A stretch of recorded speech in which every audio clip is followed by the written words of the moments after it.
మొన్న బీచ్‌కెళ్ళినప్పుడు ఇది చూసాను. బోట్స్‌ని పంపడం అవన్నీ నేను మూవీస్‌లోనే జూసాను. బట్ ఇక్కడైతే ఫస్ట్ టైమ్ జూసాను. ఇంట్రెస్ట్‌గా వీడియో గూడా తీశాను. వీళ్ళని చూసి నాకు చాలా గ్రేట్ అనిపిస్తారు. అంత రిస్క్ చేసి వెళ్ళడం అంటే గ్రేటే గదా! ఫుడ్ కోసం వీళ్ళు ఇంత రిస్క్ చేసి వెళ్తున్నారు. చూసారా అసలు బీచ్ ఎలా ఉంటది? రౌండ్ వాటర్ ఉంటది. మధ్యలో ఏం జరిగిద్దో కూడా తెలీదు. అలా ఫ్యామిలీస్‌ని వదిలిపెట్టి వీళ్ళిద్దరే ఎళ్తున్నారు. అలా మాట్లాడుకుంటూ చూస్తూ ఉన్నాము. ప్లీజ్ నా ఛానల్‌ని ఎవరైతే చూస్తున్నారో సబ్స్క్రైబ్ చేసేయండి. వీడియో అయితే చూసేయండి.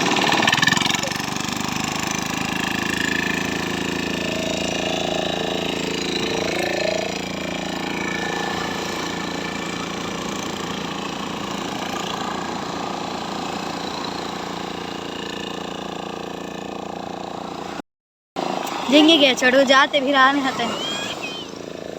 हाँ तो 1 महीने